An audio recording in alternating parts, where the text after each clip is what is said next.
14 years ago, LEGO Ninjago released its very first wave of original LEGO sets, some of which are some of the coolest LEGO Ninjago sets that we have ever gotten. But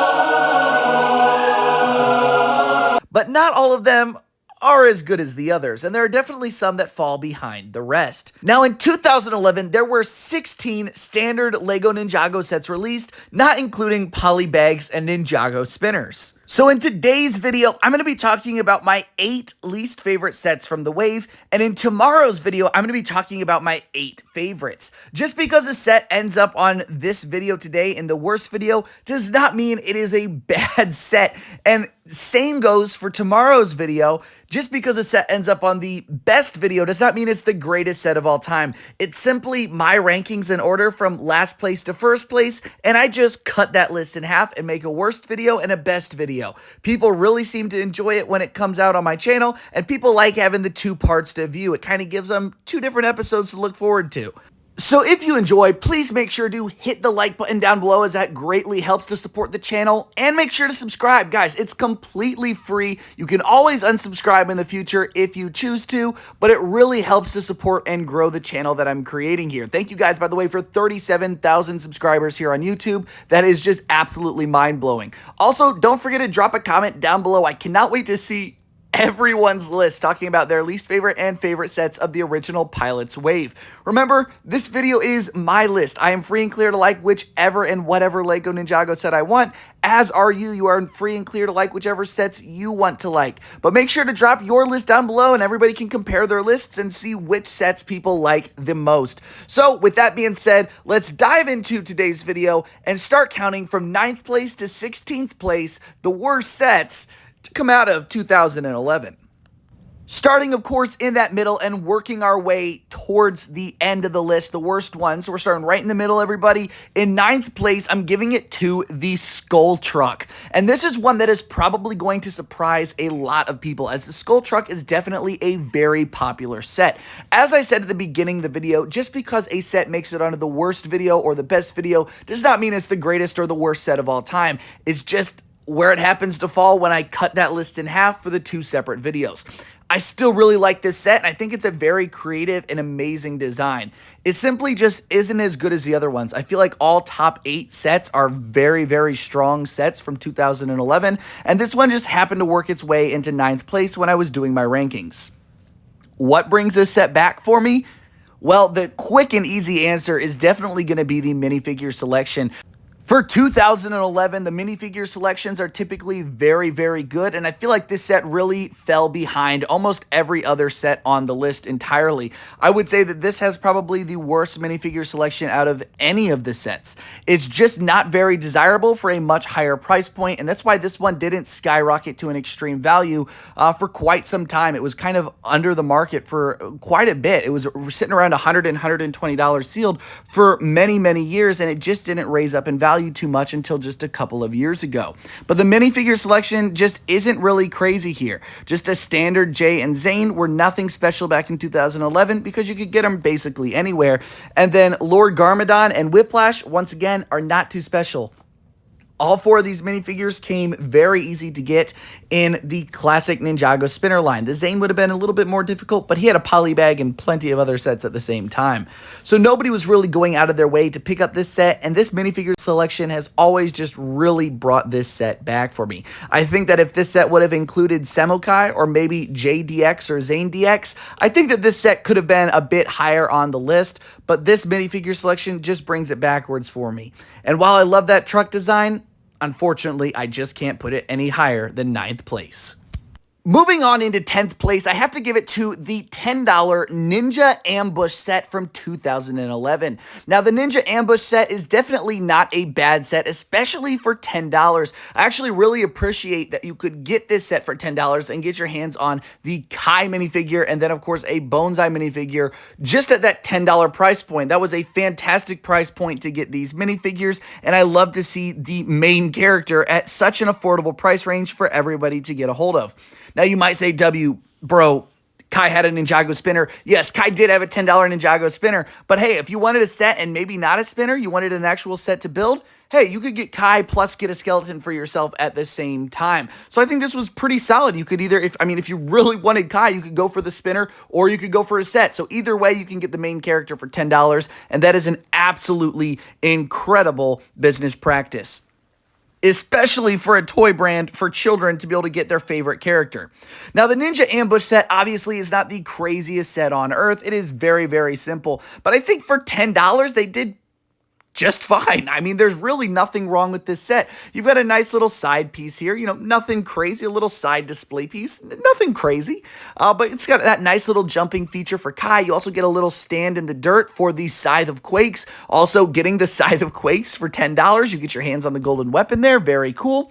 Overall, I have zero complaints about this set. I simply just couldn't put it any higher on the list, unfortunately, because the other sets are just so good once again. And, maybe I could have put this one over the Skull Truck, but that Skull Truck design is still very, very cool, and I think it warranted its 9th place. But for $10, this was a solid set. Most of the sets on this list are very, very good sets. When I've talked about seasons in the past and season set waves, I've always said that the pilots and the season 1 sets are the top tier. There really is nothing better than both of those two waves because they really gave you tons of affordable sets, tons of affordable minifigures, and a massive range of products you could pick from.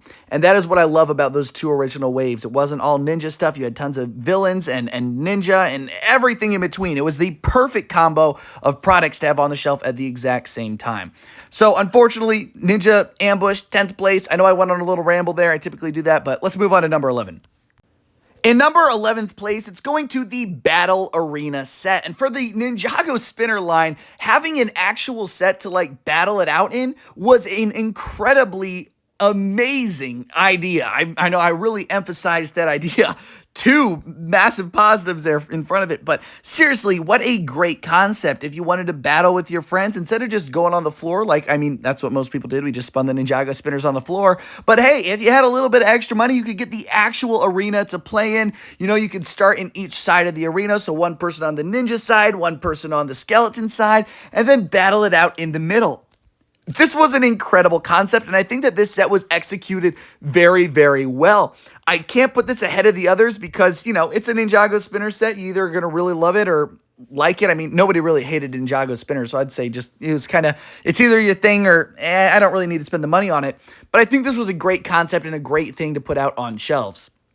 Minifigure selection is fine for me, but I think I would have preferred a couple more Ninjago spinners for the higher price point of $40. I think they could have included a couple more spinners in here for that price point, but I don't know. You would typically get 2 spinners for $20, so they're saying the build is basically $20, and I really don't have a problem with that. I think overall it's a good set, but Cold DX you could get a spinner of, and of course Boneseye you could get a spinner of, and you're not getting that armor for Boneseye here, which is a little disappointing, but overall, solid set, solid concept and idea. Once again, just can't rank it any higher. But I think that this is the type of concept and idea that I'd love to see brought forward into Ninjago in the future because it's just so unique and fun. And it promoted a good amount of play for kids to be able to play together and collect their own spinners and have a good time.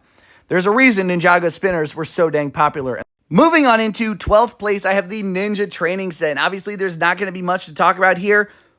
$4.99. This is like a polybag, but it's an actual set. I used to love when they would release these $5 sets. They did it for one of my favorite lines ever, Kingdoms, back in the day. But this is an incredible concept. $5, small set. It's basically a polybag, but not really a polybag. Get a little bit more in there. Get your hands on a Cole minifigure. You get some cool ninja weapons and a nice little training grounds area for your ninja for $5, man. You just cannot do better than that. An incredible little set here. Obviously, cannot rank it any higher because it's as small as it is. But hey, $5 and a minifigure. Perfect here. Perfect. Next up on the list is going to be the Mountain Shrine. 13th place, the Mountain Shrine. And, what's kind of crazy is when I think back to 2011, obviously I wanted all the sets, but for some reason the Mountain Shrine stuck out to me. I remember looking at the Mountain Shrine in stores dang, I want this set. Honestly, I think I only wanted the set because it had Kai DX in it, and it was $20, and I was like, oh my gosh, I need Kai DX. Pretty sure that's only it. But I remember just seeing that set on shelves and oh my gosh, I want the Mountain Shrine. There's really nothing special about this set, to be fair, and that's why it's going to be taking 13th place. I think it's a fine set. It's a fine little display set. If you want to, if you're a kid and you want to play with your Lego Ninjago sets, then hey, that's pretty fun. You get to like train and train your ninja up in this little area. You get the Kai DX Ninjago spinner and everything. Pretty solid. But looking at it now, it's like, man, I don't even know why I was like so entranced by that set in 2011, because now I'm like, man, it's a decent set, but it's really not like crazy good. It's a fine set. It is what it is. I have no idea why little me loved that set so much, but I can clearly remember just loving that set. But yeah, unfortunately, 14 years later, it is not anywhere near the top of the list. It's right down here at the bottom in 13th place. But hey, I mean, I wouldn't say it's a horrendous set, but like, it certainly isn't the greatest thing on earth. I feel like everything above the Mountain Shrine is like a very good set at the end of the day. Like, I feel like you could rank any of those sets that we've talked about above Mountain Shrine, Ninja Training, Battle Arena, Ninja Ambush, Skull Truck, everything on tomorrow's video. I feel like all of that stuff can kind of be balanced back and forth, but once you hit the Mountain Shrine, the last 4 sets on my list are kind of just, I don't know. I feel like they're going to be everybody's bottom 4. I'm pretty sure these 4 are going to be juggled around near the bottom for basically everybody. But speaking of the last few, obviously we just talked about the Mountain Shrine in 13th place, but in 14th place, it's going to the Spinjitzu Bowling set. This is another set that basically is the same as the Mountain Shrine to me. If you were a JDX fan back in the day, hey, you're going to like this set. Otherwise, it's really nothing special. I know my neighbor, my buddy back in the day, had this set because he was a big J fan, so of course he had the Spinjitzu Bowling set. But really, it wasn't anything special. It kind of goes along with the Ninjago spinner line, of course. If you're collecting the Ninjago spinners, if you're battling with your friends, you could connect your arena to the skeleton bowling set or the Spinjitzu Bowling set and practice or make it part of your arena, but this just wasn't anything crazy special to me personally. I definitely don't really have nostalgic for this set that's helping it out, and I certainly just didn't really care. This was one that I just don't care about, and while you get some cool weapons and some cool weapon racks, I just don't see the draw to this set in comparison to the other ones that we've talked about today, or certainly any of the other ones on tomorrow's video. I think a lot of people might put this one at like that 13th or maybe a little bit higher simply because the JDX minifigure is waving their mind with that price point of the J minifigure, but I'm really trying not to really think about price of the sets nowadays and just kind of ranking them where I feel like they fit without thinking, oh, well, this set has a $50 J minifigure now because, hey, in 2011, that J minifigure was worth like $5 max. In 15th place, it's going to the Knuckles ATV. This was a set that, once again, I really didn't care about as a kid. And, I mean, I'm surprised because it has Kai in it, of course. And I remember looking at this set multiple times. It was in my Ninjago sticker book back in the day. And I was like, that's just the ugliest set ever. And, I mean, you guys can tell I'm a picky person. I like my Lego sets a certain way. I like them to be high quality and everything. I'm sure you can tell by my reviews. I'm very critical, and I always have been. That's just how I am as a kid. I'm the kid that would pick through and be like, hey, this could be a little bit better. I don't know. Maybe that's the mock builder in me. But the Knuckles ATV never stood out to me. It wasn't in the TV show. It wasn't anything that I ever cared about. The only big draw to this set was Knuckle and Kai DX, but you could get them in multiple other sets, so this set was never at a high priority for me. And looking at this set, especially in comparison to the other skeleton vehicles, it really just doesn't match up with the rest, and it's just not the highest quality in my opinion compared to the other sets. Is it the worst value? No, definitely not the worst value. Like $20, you get 2 minifigures, a skeleton build, a Ninjago spinner. The value is definitely there for $20, so I don't think that back then the value was poor or anything. It's definitely just not my favorite. I think in comparison to the other sets, this one definitely falls behind for most people. I think when I see most people talking about 2011 Ninjago, Knuckles ATV is typically right near the bottom of the list because since it didn't appear in the TV show, nobody really cares. It's just one of those sets that it's there, but I really don't care. Finally, in dead last place, I'm sure a lot of you saw this one coming, but of course it is the Blacksmith Shop. And this one definitely did not age well, but to be fair, this set was not good in 2011 either. The quality of the set, even for 2011, is just very, very low. I remember liking this set as a kid when I would see it on shelves and stuff simply because it had Kai and it had 3 katana swords in silver, black, and gold, and I thought that was the coolest thing ever. But this set is not visually appealing at all. There are very little play features with this set. You could get Kai and Cruncha and Ninjago spinners very easily. Well, Kai's would have been very hard to find, but Cruncha everywhere. I mean, I have Cruncha from back in the day. This set was just not the craziest thing on earth. It definitely deserved its last place. I've always juggled between the Blacksmith and Knuckles ATV for last place, but this time around and thinking more in depth of it, the Blacksmith Shop just does not paint itself good at all. It's just not a good set. And it's unfortunate to say that that is the only version of the Blacksmith Shop we've ever gotten. And that's crazy after 14 years. But I mean, I really hope we get an updated Blacksmith Shop at some point and like an OG line of Lego Ninjago, because Kai's Blacksmith Shop is awesome, you guys. But this set just did not do it very well at all. And I think that when it comes to 2011 and most people's rankings, I'm sure this will be dead last for almost everybody.